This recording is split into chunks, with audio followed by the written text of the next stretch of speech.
तो ये है हम लोग का नेक्स्ट वीडियो और इस वीडियो में हम लोग बात करने वाले हैं regarding sexually transmitted diseases. Okay, STDs के बारे में बात करने वाले हैं इसमें। सेक्सुअली ट्रांसमिटेड डिजीजेस इस वर्ड में ही एक्सप्लेनेशन है कि how this diseases are spread from one person to another person through sexual transmission, that is through sexual intercourse. Okay, तो यहाँ पे तो हम लोगों ने कुछ डेफिनेशंस पहले लिख लिया है, उसके बाद एक एक करके डिजीजेस में जाएंगे।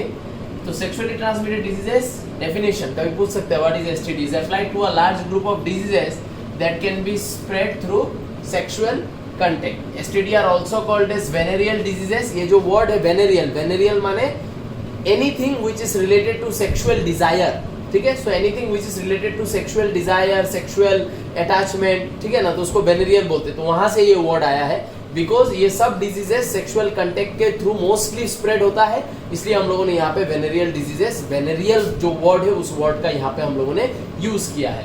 और you can also call this diseases to be reproductive tract infection, RTI। ठीक है, क्योंकि मोस्टली जब ये डिजीजेस होता है तो जो अर्ली सिम्टम्स होता है या फिर जो सबसे पहले जिन जगहों पे इन्फेक्शन होता है, these are our reproductive tract. Urethra, ठीक है ना, फिर कोई डाक्ट हो जाएगा, ठीक है, फिर सर्विक्स वगैरह, वेजाइना, ये सब हो सकता है। मेल में यूरेथ्रा, फीमेल में भी कभी कभी यूरेथ्रा, ये सब होता है। ठीक है, तो जनरली रिप्रोडक्टिव ट्रैक्ट इन्फेक्शंस इसको बोला जाता है, क्योंकि रिप्रोडक्टिव ट्रैक्ट या रिप्रोडक्शन रिलेटेड जो पार्ट्स हम लोग को ऑलरेडी मिल चुका है, उन्हीं पार्ट में से किसी पार्ट में इन्फेक्शन इन ऑर्गेनिजम्स को करते हुए, पॉजिटिव ऑर्गेनिजम्स को करते हुए हम लोग देखेंगे। Such as I gave you the examples also, chlamydia, gonorrhoea, syphilis, hepatitis B, AIDS etcetera. ठीक है, जिनमें ये जो हेपेटाइटिस बी एंड एड्स है, this can be contracted by other ways also. That means AIDS का तुम लोगों ने 8, 9, 10 में पढ़ा है शायद, वो ब्लड भी अगर टच में आ जाए, नाई के पास जाने से, बार्बर के पास जाने से बोलता है ब्लड चेंज करो, क्योंकि ब्लड टच होने से भी ये वायरस बॉडी में आ जाएगा और आके प्रॉब्लम क्रिएट कर सकता है। ठीक है, हेपेटाइटिस बी का जो वायरस है वो फूड के थ्रू, किसी चीज के थ्रू मतलब आ सकता है। दूसरा अदरवाइज भी है इस वायरस का बॉडी के अंदर आने का। ठीक है, except for hepatitis, AIDS and genital herpes, other STDs are completely curable। ठीक है, अगर डिटेक्शन अर्ली हो गया या लेट डिटेक्शन होने से भी बाकी जो डिजीजेस है, जैसे कि ये तीन हम लोग ठीक कर सकते हैं, लेकिन ये जो है ये ठीक करने में थोड़ा सा मुश्किल है, और थोड़ा नहीं काफी मुश्किल है। ये सब एक बार हो जाने से, तो एड्स होने से तो मर ही जाता है लोग। Hepatitis is also very chronic, उसमें भी खत्म हो जाता है। जेनिटल हर्प्स ये ठीक होगा, 2 दिन बाद फिर से होगा, फिर ठीक होगा, फिर होगा, फिर ठीक होगा, फिर होगा, ऐसा करके होता है।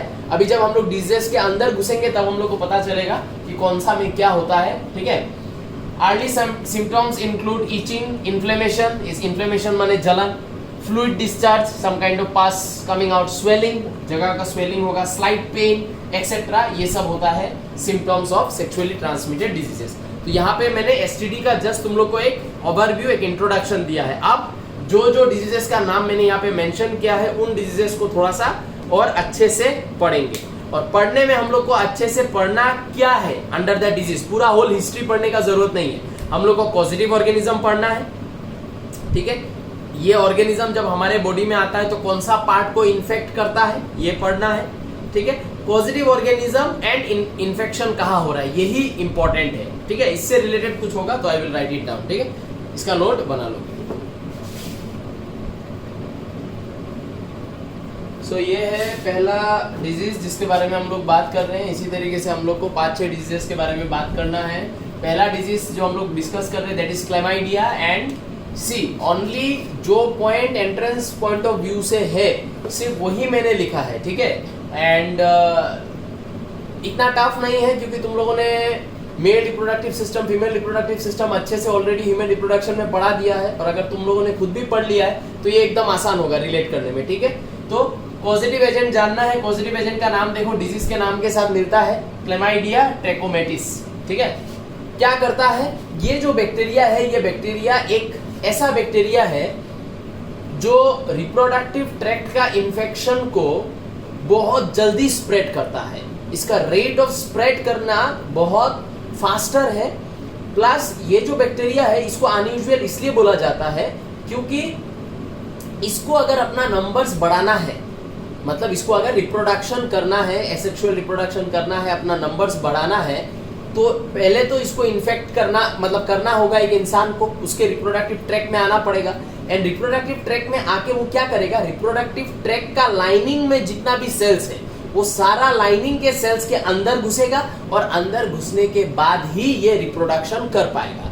मतलब ये सेल के बाहर रिप्रोडक्शन नहीं कर सकता है। जनरली ये कैरेक्टर बैक्टीरिया का कैरेक्टर हम लोग को देखने को नहीं मिलता है। This is generally a virus का कैरेक्टर कि वायरस को एक सेल के अंदर घुस के अपना रिप्रोडक्शन करना होता है या अपना सेल नंबर बढ़ाना पड़ता है। लेकिन ये एक ऐसा बैक्टीरिया है जो वायरस के जैसा अपना मोड ऑफ रिप्रोडक्शन करता है, इसलिए इसको अनयूजुअल बैक्टीरिया बोला गया है। तो N unusual bacteria which can not reproduce outside the body cells, ठीक है। और ये बॉडी सेल्स कौन बॉडी सेल्स, होस्ट का, जिसको जाके इन्फेक्ट करेगा उसका। तो इसके बाद हम लोग सिम्टम जान लेते हैं कि मेल में क्या क्या होता है, फीमेल में क्या क्या होता है। होगा तो यही कि रिप्रोडक्टिव ट्रैक का किसी एक पार्ट को इन्फेक्ट करेगा, ठीक है, वहां से पास डिस्चार्ज कराएगा, इन्फ्लेमेशन, जलन, पेन, ठीक है, ये सब होगा। तो ये वही हम मैंने यहाँ पे लिखा है, इन मेल्स इट कॉजेस यूरेथ्रिटिस। यूरेथ्रिटिस माने इन्फ्लेमेशन या प्रॉब्लम, यूरेथ्रिटिस यूरेथ्रा रिलेटेड है, माने यूरेथ्रा में कुछ प्रॉब्लम क्रिएट करेगा। क्या problem, burning on urination, painful urination, ठीक है कि नहीं, discharge of thick mucus, any time तुम टॉयलेट कर रहे हो कभी भी थोड़ा थोड़ा म्यूकस जैसा चीज निकलेगा, तुम टॉयलेट नहीं कर रहे हो मतलब सुसु नहीं कर रहे हो, नॉर्मली हो, तब भी मेल देखेगा कि थोड़ा थोड़ा म्यूकस टाइप का कुछ सिक्रेशन हो रहा है। इपिडाइडिमाइटिस, दैट मीन्स ये इन्फेक्शन को अगर बहुत जल्दी ठीक नहीं किया गया, ये इन्फेक्शन बैकफ्लो होते होते ये इपिडाइडिमिस में जाके भी इन्फेक्शन वहां पे भी कर सकता है। अगर इपिडाइडिमिस में जाके इन्फेक्शन कर दिया और इन्फेक्शन अगर ज्यादा हो गया तो it might lead to what, it might lead to sterility. क्योंकि हमको पता है फंक्शनल मैच्योरेशन ऑफ स्पर्म कहाँ होता है, इपिडाइडिमिस में, मोस्ट ऑफ द स्पर्म का। तो इपिडाइडिमिस में अगर ये ज्यादा इन्फेक्ट कर देगा तो वो सेल्स जो आप न्यूट्रिएंट्स दे के स्पर्म को मैच्योर करता है वो सेल्स के अंदर घुस के रिप्रोडक्शन करेगा, सेल्स को मार देगा, तो उसके वजह से स्टेरिलिटी हो सकता है। In female cervicitis, cervix related होगा, तो क्या करता है, accompanied by discharge of mucus, female के वेजाइना से कंटिन्यूअस म्यूकस निकलते रहेगा और वो म्यूकस कहाँ से आ रहा है, सर्विक्स से आ रहा है, पास डिस्चार्ज, ठीक है, फाउल स्मेलिंग कुछ कुछ फ्लूइड निकलेगा। It may pass from mother to infant during child birth, ठीक है। एंड ये कैसे, ड्यूरिंग चाइल्ड बर्थ, इस पॉइंट को समझना, मतलब ये जब ये प्लेसेंटा के थ्रू इसको कनेक्ट मत करना, this is not related with placenta, बच्चा तो एमनियोटिक कैविटी के अंदर सेफ है। जब डिलीवरी होगा तो डिलीवरी के टाइम में बच्चा को बर्थ कैनल के थ्रू निकलना पड़ेगा और बर्थ कैनल में ही प्रॉब्लम है, सर्विसाइटिस, सर्विक्स में प्रॉब्लम है। तो बच्चा जब सर्विक्स के थ्रू निकलेगा तो उसका आंख में अगर ये बैक्टीरिया चला गया तो it can lead to a complete eye damage, ठीक है, ड्यूरिंग चाइल्ड बर्थ, व्हिच यहाँ पे हम लोग लिख सकते हैं, व्हिच में लीड टू कंप्लीट, भाई, complete blindness in the newborn baby. Treatment, 2 antibiotic, injection लेना है इंट्रावेनस, मतलब डायरेक्टली वेन में इंजेक्शन मारेंगा, ये दोनों एंटीबायोटिक्स का, ठीक है, तब जाके ये बैक्टीरिया के साथ ये एंटीबायोटिक फाइट करेगा, करके उसको मार देगा। अब चलते हैं नेक्स्ट वाले पे। सो दिस इज नंबर 2 और इसमें हम लोग को क्या मिलेगा, गोनोरिया को हम लोग एक और नाम से बुलाते हैं, क्लैप, ठीक है। अच्छा, पॉजिटिव एजेंट, अच्छा ये क्लैप नाम जो आया है वो इस बैक्टीरिया के स्ट्रेन के अकॉर्डिंगली आया है, ठीक है। Bacteria has different strain, so the clap नाम जो है वो इसके स्ट्रेन के वजह से आया है, ठीक है। पॉजिटिव एजेंट का नाम देखो दे दिया है, it is related with the disease का नाम, तो नाम याद रखने में इतना प्रॉब्लम नहीं होने का, ठीक है। It can pass to the foetus during birth, से पिछला वाले के जैसा, जब बच्चा निकलेगा तब अगर बच्चा के आंख में ये बैक्टीरिया चला जाए तो it can cause permanent blindness. लेकिन इन सब चीजों का सोल्यूशन हम लोगों ने बना लिया है। क्या सोल्यूशन है, ड्यूरिंग बर्थ आंख में तो बैक्टीरिया जा ही सकता है, इसको तो रोक नहीं सकते हैं, लेकिन राइट आफ्टर बर्थ निकलने के साथ साथ अगर हम लोग 1% ऑफ सिल्वर नाइट्रेट सॉल्यूशन अगर एडमिनिस्टर कर दे, माने आंख में डाल दे, तो क्या हो जाएगा, बच्चा का आंख इन्फेक्शन से बच जाएगा। ओके, नेक्स्ट, इसमें जो इन्फेक्शन है, ये इन्फेक्शन काफी सारा जगहों पे हो सकता है। इसके पहले जो हम लोगों ने डिस्कस किया था क्लेमाइडिया, उसका इन्फेक्शन का साइट फिक्स्ड है, ठीक है, कि वो जेनिटल ट्रैक्ट के आसपास ही हो सकता है। लेकिन इस वाले में infection site it can vary according to the kind of sexual contact या according to the kind of sex या sexual practices that male and female ने किया है, ठीक है। So site of infection is related to the type of sexual contact such as mouth and throat. ये mouth and throat के mucus membrane में भी प्रॉब्लम क्रिएट कर सकता है, ठीक है। अगर ओरल सेक्स हुआ है तो ओरल जेनिटल कांटेक्ट होने से, वजाइना एंड पेनिस में, उसमें तो normal sex, genital contact, male का एक्सटर्नल जेनिटल या फीमेल का एक्सटर्नल जेनिटलिया का कांटेक्ट, एंड रेक्टम, कोई एनल सेक्स भी करता है, तो एनल सेक्स में अगर रेक्टम में पेनिस डाल दिया तो रेक्टम पेनिस दोनों में प्रॉब्लम हो सकता है, रेक्टो जेनिटल कांटेक्ट, ठीक है। अच्छा, मेल्स में क्या होता है, इन्फ्लेमेशन ऑफ म्यूकस मेम्ब्रेन। देखो, जहां पे भी होगा कांटेक्ट, जहां पे भी हुआ है उस जगह का म्यूकस मेम्ब्रेन में इन्फ्लेमेशन होगा, जिसके वजह से म्यूकस मेम्ब्रेन से कंटिन्यूअसली पास, ठीक है, ये सब निकलते रहेगा, ठीक है। तो generally mucus membrane of urethra with pus and painful urination, but it is not only urethra, according to the contact it can happen in other places also. Female में भी inflammation of mucus membrane in the vagina, ये मतलब general दिया है, generally mouth ये सब में तो इतना प्रोग्रेसिव हर कोई मतलब कोई टेस्ट तो नहीं करता है, तो अंडर दैट सर्कमस्टेंसेस जनरली इनका यही जगह पे होने का चांस है, ठीक है। ट्रीटमेंट, ये है एंटीबायोटिक का नाम, लेकिन पहले हम लोग 1980 से पहले हम लोग पेनिसिलिन, टेट्रासाइक्लिन, ये सब एंटीबायोटिक का यूज करके भी इसको ठीक कर सकते थे। 1980 के बाद क्या हो गया, बैक्टीरिया म्यूटेशन कर गया एंड उसने पेनिसिलिन एंड टेट्रासाइक्लिन के प्रति रेजिस्टेंट डेवलप करना शुरू कर दिया, जिसके वजह से अभी हम लोगों का सबसे इफेक्टिव अगर कोई है तो वो ये है, पेनिसिलिन एंड टेट्रासाइक्लिन के प्रति रेजिस्टेंट उन्होंने डेवलप कर लिया, तो वो डालने से कभी कभी काम नहीं भी कर सकता है पेनिसिलिन टेट्रासाइक्लिन एंटीबायोटिक। सो ये एंटीबायोटिक फिलहाल सबसे इफेक्टिव है in order to treat gonorrhoea. तो ये है तुम लोगों का third number disease and this is called as syphilis, and syphilis is, you can say, kind of a silent killer. Okay, so we will study syphilis in 4 stages, the infection that it causes. So causative agent का नाम याद रखना, very important, this is the name, ठीक है।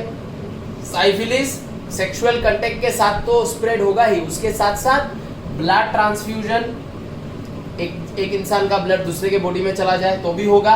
It can also cross the placenta and go into the body of the baby, ठीक है। तो ये पहला डिजीज ऐसा मिला जो प्लेसेंटा को क्रॉस कर सकता है। दैट्स मीन्स कि ये जो बैक्टीरिया है, ये बैक्टीरिया साइट ऑफ इन्फेक्शन से फिर कहाँ आ जाएगा, ब्लड में आ जाएगा और ब्लड में घूमेगा, इसके वजह से तो ये प्लेसेंटा को क्रॉस कर सकता है, समझ में आया, और क्रॉस करके फीटस में जा सकता है। बाकी जो अभी पहले दो बैक्टीरिया पड़ा था उनका ब्लड के साथ कोई लेना देना नहीं है, हेंस ये लोग अपना इन्फेक्शन साइट में रह जाता है, वहां पे रह के इन्फेक्शन करता है, ठीक है। लेकिन ये एक ऐसा है, इन्फेक्शन साइट में पहुंचने के बाद साइट में तो इन्फेक्शन करेगा ही, साथ ही साथ ये लोग ब्लड में भी जाने का एबिलिटी रखता है, ठीक है। So it progresses in following stages, 4 stage है जिससे हम लोग को ये बैक्टीरिया कैसे काम करता है वो समझ में आ जाएगा, ठीक है। प्राइमरी स्टेज, पहला स्टेज, इसमें देखो क्या होगा, पेनलेस ओपन सोर, ठीक है, at the point of contact heals within 1 to 5 weeks, ठीक है, at the point of contact. अगर ओरल सेक्स हुआ है तो at the point of contact, अगर जेनिटल सेक्स हुआ है तो वहां, अगर एनाल सेक्स हुआ है तो रेक्टम में, जो भी पॉइंट ऑफ कंटेक्ट है उस पॉइंट ऑफ कंटेक्ट में हम लोग को एक सोर दिखाई देगा। सोर आई होप तुम लोग को पता है, गोरोम गुटा टाइप, ठीक है। तो एक सोर पिंपल टाइप एक स्ट्रक्चर्स हम लोग को दिखाई देगा, वहां पे डेवलप हो रहा है, ठीक है। सेकेंडरी स्टेज, और ये देखो प्राइमरी स्टेज में जब ये होगा तो ये 1 to 5 weeks के अंदर ये ऑटोमेटिकली ठीक भी हो जाएगा। तो कभी लोग सोच भी नहीं सकता है कि ये एसटीडी कुछ हुआ है, लोग सोचेगा ऐसे ही स्किन में कोई इन्फेक्शन हुआ है या कुछ हुआ है, वहां पे कुछ एंटीसेप्टिक वगैरह लगा के विद इन 1 to 5 weeks वो ठीक हो जाता है, ठीक है। अच्छा, secondary stage from 6 to 24 weeks, देखो 1 to 5 weeks के अंदर ये प्राइमरी स्टेज ठीक हो गया, उसके बाद 6 से लेकर 24th वीक के बीच में कभी भी बॉडी में सेकेंडरी स्टेज शो कर सकता है, क्योंकि बैक्टीरिया मरा नहीं है, हमने एंटीसेप्टिक क्रीम यूज किया है उसको ठीक करने के लिए, लेकिन वो बैक्टीरिया ऑटोमेटिकली 1 to 5 वीक्स के अंदर सोर प्रोड्यूस करना बंद कर देता है। तो 6 to 24 वीक्स, ठीक है, ये बंद होने के बाद, ठीक है, उसके बाद फ्रॉम 6 to 24 वीक्स लेटर, ठीक है, symptoms such as skin rashes, fever, aches in joint and muscles, ये सब बॉडी में फील होना शुरू हो जाएगा। This symptoms also eventually disappear in 4 to 12 weeks, ठीक है। ये सब जो मैं डिस्कस कर रहा हूँ ये एक से दूसरा है। देखो पहले जब बॉडी में आया तो आने के बाद it heels within 1 to 5 weeks, body में आने के बाद 1 to 5 वीक्स के अंदर ये हील हो जाएगा। हील होने का, ठीक है, कि हील होने का 6 to 24 वीक्स के बीच, मतलब हील होने का 6 वीक्स के बाद सेकेंडरी स्टेज शुरू होगा। ये मत सोचो 5 वीक्स में ये खत्म हुआ फिर 6 से ये शुरू हो गया, ऐसा नहीं है, ठीक है। ये जब खत्म होगा उसका 6 वीक्स बाद टिल 24 वीक्स के अंदर ये शो होगा, ठीक है। ये शो होने का 4 to 12 वीक्स के अंदर ये ठीक हो जाएगा। जब भी ये शो होगा उसका 4 to 12 वीक्स के अंदर ये वापस से ठीक हो जाएगा, डिसअपियर हो जाएगा। लेकिन तब बैक्टीरिया जनरली इन्फेक्शन साइट से हट जाता है और हट के मेनली ब्लड स्ट्रीम में वो चला जाता है, ठीक है। इसलिए हम लोग को बॉडी में उसका सिम्टम्स दिखना बंद हो जाता है, ठीक है, सेकेंडरी स्टेज के बाद। वही हम लोग यहाँ पढ़ेंगे। देखो लेटेंट स्टेज है, it is a symptomless period, यहाँ पे कोई सिम्टम शो नहीं होगा, which last up to 20 years, during which the bacteria invade other organs of the body. समझ में आया ना कि सेकेंडरी स्टेज जब ठीक हो जाएगा ऑटोमेटिकली, उसके बाद लेटेंट स्टेज में बैक्टीरिया ऑर्गन्स पे कोई इफेक्ट नहीं दिखाएगा, रादर वो ब्लड के साथ घूमेगा और अपना suitable site, suitable organ choose करेगा। वो करने में वो 20 years भी लगा सकता है। मेन है ये टर्शियरी स्टेज। टर्शियरी स्टेज में क्या देखेंगे? Organ degeneration. देखो ब्लड के थ्रू ये जो बैक्टीरिया है सेवरल ऑर्गन में पहुंच गया, पहुंचने के बाद ये ऑर्गन को मारना शुरू कर देता है, ऑर्गन के सेल्स को डिस्ट्रॉय करके उसको खाना शुरू कर देता है। एंड मोस्टली ऑर्गन डिजेनरेशन अगर ये करता है तो कहाँ करता है? नर्वस सिस्टम में करता है। और नर्वस सिस्टम में अगर प्रॉब्लम स्टार्ट हो गया ड्यू टू दिस वायरस, देखो कहाँ रिप्रोडक्टिव ट्रैक्ट से कहाँ नर्वस सिस्टम ब्रेन में पहुंच गया है, इसको हम लोग न्यूरोसाइफिलिस बोलते हैं। एंड ये जब ब्रेन में जाके ये डैमेज करना शुरू करता है तो ये हमारा सेरेब्रम को एकदम डैमेज करना शुरू कर देता है, जिसके वजह से कंट्रोल मूवमेंट बॉडी का बहुत कम हो जाएगा। You will not be able to write properly, you will not be able to do some kind of stereotype movement properly, you will not get the sufficient strength, there will also come some problems like memory loss, is not it, lack of control and coordination of the body, ये सब problem होना शुरू हो जाएगा। ठीक है, इसका अगर ट्रीटमेंट के बारे में हम लोग बात करें, इसका ट्रीटमेंट है पेनिसिलिन। अगर इसको अर्ली स्टेजेस में लोग सीरियस होकर अगर इसका डिटेक्शन कर पाए तो पेनिसिलिन देने से ये ठीक हो जाएगा। ठीक है, तो इसका अगर मुझे ट्रीटमेंट लिखना है तो इसका ट्रीटमेंट होगा एक एंटीबायोटिक जिसका नाम है पेनिसिलिन। Make the notes. तो ये है तुम लोग का नंबर 4, इसमें जेनाइटल हर्ब्स। ठीक है, this is caused by virus. ठीक है, it's a viral disease. Positive organism दो टाइप है, एक है टाइप 2। ठीक है, इन मेल्स पेनफुल ब्लिस्टर्स माने अरे कुछ गर्म चीज लगने से जो एक होता है, हम लोग बंगाली में ठूसा बोलते हैं, ठूसा। ठीक है, I don't know in SMS या हिंदी इसको क्या बोला जाता है। तो कुछ हॉट पेन लग जाने से कहीं पे ऐसा होता है कि फ्लूइड एक्यूमुलेट हो जाता है, तो वैसा painful blisters are those things on prepuce glands penis penile shaft. ठीक है, ये सब मैं पढ़ा चुका हूँ तुम लोगों को, ये सब जगह क्या क्या है। In females वाल्वा sometimes high up in the vagina. ठीक है, टाइप 1 में अगर ओरल सेक्स वगैरह हुआ तो it causes cold source on the mouth and lips. ये बचपन में लिप्स का साइड में कभी कभी ऐसा होता था ना, फट जाता था, वाइट कुछ यहाँ पे हो जाता था। वो जनरली इसके वजह से नहीं होता था, वो होता था due to the deficiency of B complex vitamin के डिफिशियंसी में ये होता था। ठीक है, तो ये बहुत सारा चीज़ों की वजह से भी होता है। जनरली बचपन में जो होता है वो विटामिन B12 के डिफिशियंसी की वजह से होता है। एंड देन एक बैक्टीरिया भी है, वो भी ये कभी कभी कॉज करता है कि बचपन में बच्चा लोग इतना हाइजीन मेंटेन नहीं करता है, कहीं से भी कुछ उठा के खा लेता है। Like that bacteria can go and it can do this type of damages. ठीक है, ट्रीटमेंट एक ऑरल ड्रग जिसका नाम है ये एक वायरस है जिसके बारे में हम लोग पढ़ रहे हैं। और वायरस क्या करता है, होस्ट के सेल के अंदर घुसता है, और जनरली होस्ट के सेल के अंदर नहीं घुसता है। ये अगर हमारा होस्ट सेल है तो वायरस आएगा। वायरस में क्या होता है, protein code and genetic material. Virus अपना प्रोटीन कोड बाहर छोड़ देगा, जेनेटिक मटेरियल होस्ट सेल के अंदर डाल देगा। होस्ट सेल का अपना एक जेनेटिक मटेरियल होगा, उसके साथ वायरस का जेनेटिक मटेरियल आके मिल जाएगा।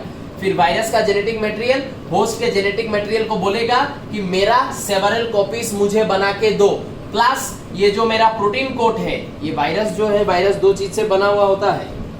एक होता है वायरस का क्या, एक होता है वायरस का प्रोटीन कोड एंड दूसरा होता है वायरस का genetic material which are mostly what, single stranded RNA. ठीक है ना, तो ये होता है वायरस। तो वायरस अपना प्रोटीन कोड बाहर छोड़ देता है, genetic material single stranded RNA इसके अंदर डाल देगा। वो सिंगल स्ट्रैंडेड आरएनए जो है वो आएगा, आके ये जो होस्ट का अपना डीएनए है, उस होस्ट के डीएनए के साथ ये ऐसे करके मार्च कर जाता है। मार्च करने के बाद ये होस्ट का डीएनए को बोलता है कि मेरा जो फ्रेगमेंट है उसमें मेरा फ्रेगमेंट का सेवरल कॉपीज बनाओ।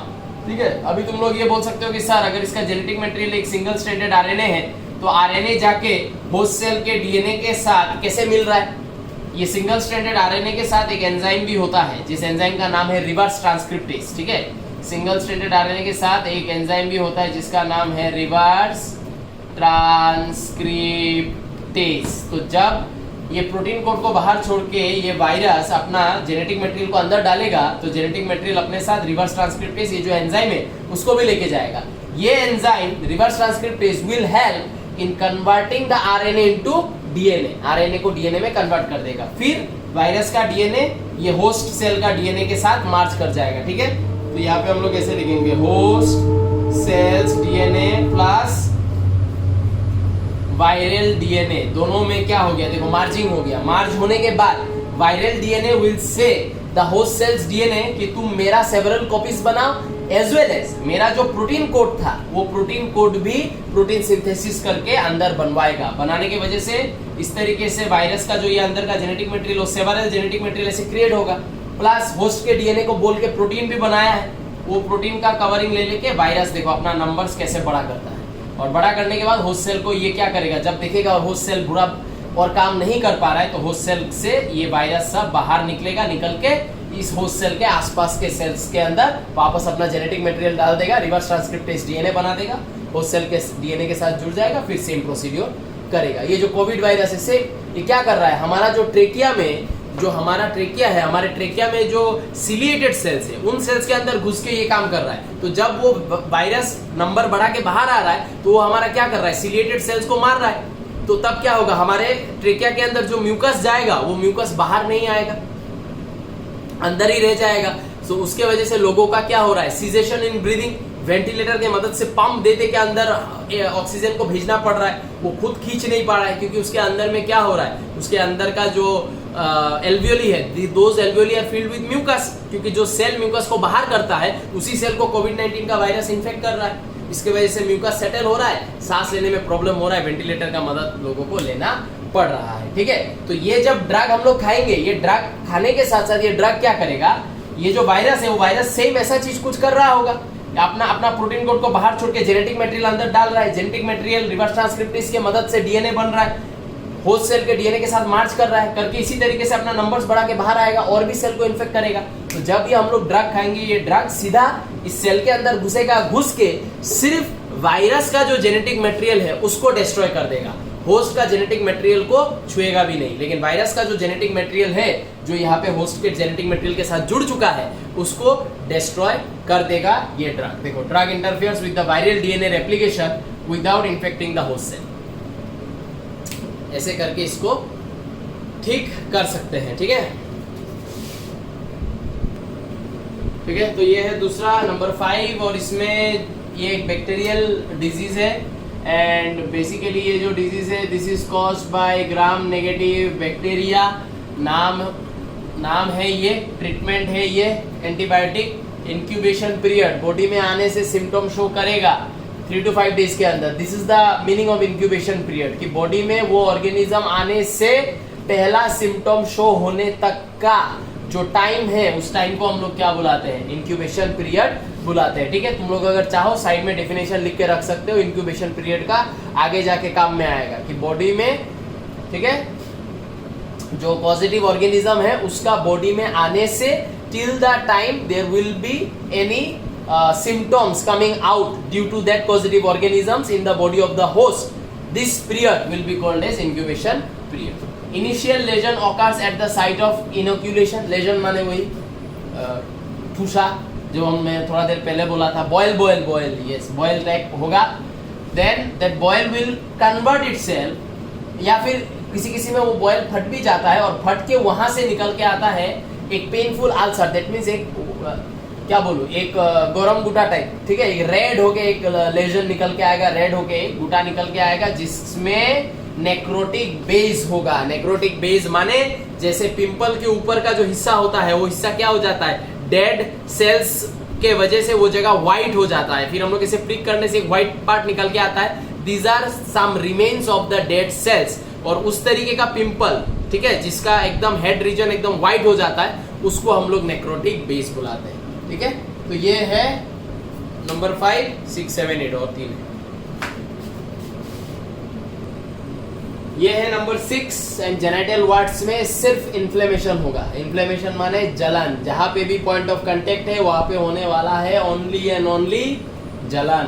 ठीक है, तो यहाँ पे पॉजिटिव ऑर्गेनिज्म का नाम लिख दिया है, वायरस है। ठीक है, next important point, patients with genital warts, जिन लोगों को जेनिटल वार्ड्स का प्रॉब्लम होता है, तुम लोग गूगल में जेनिटल वार्ड्स मार के देख सकते हो कैसा प्रॉब्लम होता है इसमें। ठीक है, may have increase risk of this cancers, ये कैंसर्स होने का रिस्क भी है। एंड वायरस, बहुत सारा वायरस ऐसा है जिसमें ये एबिलिटी है कि वो कुछ सेल्स का कैंसरस ग्रोथ स्टार्ट करवा दे। जो सेल होता है हमारे बॉडी का, हर सेल के अंदर एक कैंसर कॉजिंग जीन प्रेजेंट रहता है जिसको हम लोग बुलाते हैं प्रोटो ऑन्कोजीन। ठीक है, प्रोटो माने इनएक्टिव ऑन्कोजीन माने कैंसर कॉजिंग जीन। हर सेल के अंदर एक कैंसर कॉजिंग जीन प्रेजेंट रहता है, लेकिन वो इनएक्टिव स्टेट में रहता है। Now there are certain agents, वो एजेंट्स उस जीन को एक्टिवेट करने का एबिलिटी रखता है। जैसे कि यहाँ पे ये जो वायरस है, ये वायरस जब आएगा जेनिटल ट्रैक्ट में, जेनिटल ट्रैक्ट के सेल में घुसेगा और घुस के वहाँ पे क्या करेगा? अपना जेनेटिक मटेरियल उस सेल के अंदर घुसा देगा। वो जेनेटिक मटेरियल अगर जाके इस ऑन्कोजीन के साथ बोले चिपक गया, डीएनए का उस हिस्सा के साथ जाके ही चिपका जहाँ पे बोले ये ऑन्कोजीन है, तब क्या करेगा? ऑन्कोजीन को एक्टिव कर देगा और एक्टिव करने की वजह से कैंसर का रिस्क होने का चांसेस ज्यादा होता है। ट्रीटमेंट में क्रायोथेरापी विद लिक्विड नाइट्रोजन, जहां पे इंफेक्शन होता है उस जगह पे एयर स्प्रे किया जाता है, एयर स्प्रे, ठीक है, जिसमें लिक्विड नाइट्रोजन होता है, उससे ट्रीट कर सकते हैं। टॉपिकल एप्लीकेशन माने लगाना, हाथ से लगाना। Topical application of podophyllin in tincture of benzoin, these are chemicals का नाम जो याद रखना है। ठीक है, इम्यूनोथेरेपी, इंजेक्शन के थ्रू हम लोग कुछ प्रिपेयर्ड केमिकल्स भी बॉडी में डाल सकते हैं। वो केमिकल जाके जिस सेल के अंदर वायरस है उन सेल्स को ये जाके डिस्ट्रॉय कर देता है। ठीक है, तो हमारा कुछ सेल्स मरेगा लेकिन वो बाद में रीजनरेट हो जाएगा, लेकिन उस सेल्स के अंदर में जो वायरस का जेनेटिक मटेरियल है उसको साथ में मार देगा। ठीक है, तो हम लोग इम्यूनोथेरेपी भी ले सकते हैं इसमें। ये है नंबर 7, सॉरी दिमाग खराब हो गया है। नंबर 7 है ये, और ट्राइकोमोनियासिस है डिजीज का नाम, कॉज्ड बाय, ये क्वेश्चन बहुत ज्यादा आता है, choose the odd one out. ठीक है कि नहीं? पॉजिटिव ऑर्गेनिज्म अभी तक जितना मिला सारा कौन है? वायरस एंड बैक्टीरिया है। ये पहला पॉजिटिव ऑर्गेनिज्म है जो कौन है? प्रोटोजोआन है। ठीक है, किसका रिलेटिव है? एमीबा का रिलेटिव है। ठीक है, symptoms include yellow discharge with particularly offensive odour, खराब smell, severe itchiness in vagina for female and urethra in males. तो ऑलमोस्ट सिम्टम्स अभी सेम होने लगा है। इन्फ्लेमेशन ऑफ म्यूकस मेम्ब्रेन होता है इन जगहों पे, वेजाइना में एंड यूरेथ्रा में, vagina in female, urethra in male. तो इन जगहों का म्यूकस मेम्ब्रेन में इन्फेक्शन होता है जिसके वजह से इन्फ्लेमेशन होगा, दर्द होगा, फूल जाएगा एंड उन जगहों से निकलेगा गुड स्मेल ड्रग, ये याद रखना है, ठीक है। लास्ट बचा है AIDS. So this is your last disease AIDS. और एड्स में ज़्यादा यहाँ पे मैंने लिखा नहीं है क्योंकि एड्स जो है ये ह्यूमन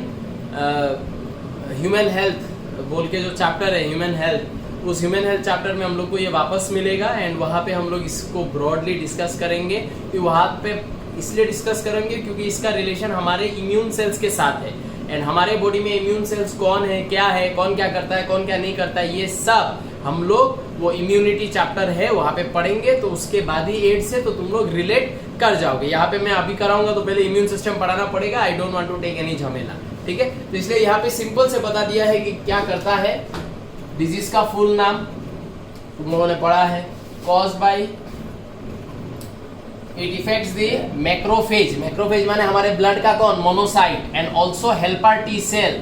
ये हेल्पर टी सेल जो है, ये helper T cell basically attack नहीं करता है लेकिन पूरा इम्यून सिस्टम को चलाने में, पूरा इम्यून सिस्टम को ऑपरेट करने में इसका हाथ है। एंड ये वायरस जो है, ये वायरस जाके क्या करता है, इसी सेल को डिस्ट्रॉय कर देता है। तो इम्यून सिस्टम चलेगा कैसे? तो अभी जैसे कि हमारे बॉडी में पकड़ लो कॉमन कोल्ड का वायरस आया, तो कॉमन कोल्ड का वायरस आया तो सर्दी होगा लेकिन कुछ दिन में हम लोग ठीक हो जाएंगे। कुछ किसी और चीज का पकड़ लो, कोई नॉर्मली कोई वायरस हमारे बॉडी में आ गया, फूड के साथ खा लिया, हमारे बॉडी में आ गया, लेकिन वो हम लोग को इन्फेक्शन कॉज ही नहीं कर पाता है, एसिम्प्टोमेटिक हो जाते हैं हम लोग क्योंकि हमारा इम्यून सिस्टम स्ट्रांग है। लेकिन अगर किसी को एड्स होता है तो क्या हो जाएगा, नंबर ऑफ मैक्रोफेज माने ब्लड से monocyte, neutrophil, helper T cell, ये सब का नंबर्स ग्रेजुअली डिक्रीज हो जाएगा क्योंकि वायरस को अगर बढ़ना है तो उसको इन्हीं सेल्स के अंदर घुस के अपने आप को बढ़ाना है। तो जब बाहर निकल के आएगा इन सेल्स को मार देगा, तो बॉडी का इम्यून सिस्टम वीक हो जाता है। और बॉडी का इम्यून सिस्टम वीक होने के वजह से कोई नॉर्मल मामूली सा बैक्टीरिया, मामूली सा फंजाई हम लोग को मार देगा, मामूली सा प्रोटोजोआन मार देगा। हमारा इम्यून सिस्टम उनके साथ फाइट नहीं कर पाएगा क्योंकि एड्स के वायरस ने वीक कर दिया। तो एड्स से जो लोग इन्फेक्टेड होते हैं वो लोग कोई नॉर्मल बीमारी से सर्दी होकर मर जाते हैं, ठीक है, क्योंकि बॉडी का इम्यून सिस्टम बहुत वीक हो गया है। तो सर्दी ऐसा सर्दी होगा कि वही मार देगा, ठीक है ना। तो वही सब यहाँ पे लिखा हुआ है, ठीक है। मेडिसिन क्या क्या यूज कर सकते हैं जिससे हम लोग एक बार एड्स हो जाए, एक बार जेनाइटल वो एक सेकेंड, एक बार एड्स हो जाए, उसके बाद एक बार जेनाइटल हर्प्स, ये सब अगर हो जाए तो ये सब को ठीक तो नहीं कर सकते लेकिन कुछ मेडिसिन खा के एक स्टेज में उनको पकड़ के हम लोग जरूर रख सकते हैं, ठीक है। इसलिए हम लोगों ने पहले लिखा था कि एड्स, जेनाइटल हर्प्स ये सब ट्रीटेबल नहीं है या ये सब प्रॉपरली खत्म नहीं होता है बॉडी से। हाँ, इनको हम लोग रोक के जरूर रख सकते हैं, ठीक है। कुछ कुछ ऐसा ड्रग यूज करेंगे जो जाके इनके रेप्लिकेशन मैकेनिज्म के साथ छेड़खानी करेगा। वायरस अपना मतलब जो जेनेटिक मटेरियल है उसको ज्यादा बढ़ा नहीं पाएगा ये मेडिसिन खाने से, ठीक है। तो मेडिसिन का नाम पॉजिटिव ऑर्गेनिज्म एंड कुछ कुछ जो भी इंपॉर्टेंट पॉइंट डिस्कस किया है अच्छे से नोट बना लो, पढ़ लो। ये सब पढ़ लोगे तो इन सब जगहों से क्वेश्चन कहीं से भी मिस होने का चांस नहीं है, ठीक है। चलो हो गया आज का डिस्कशन, यहाँ तक हो गया। नेक्स्ट क्लास में और थोड़ा सा बचा हुआ इस चैप्टर का वो खत्म करेंगे, फिर देखते हैं कौन सा चैप्टर स्टार्ट होता है। अच्छे से नोट्स बना लो। Good bye, good night.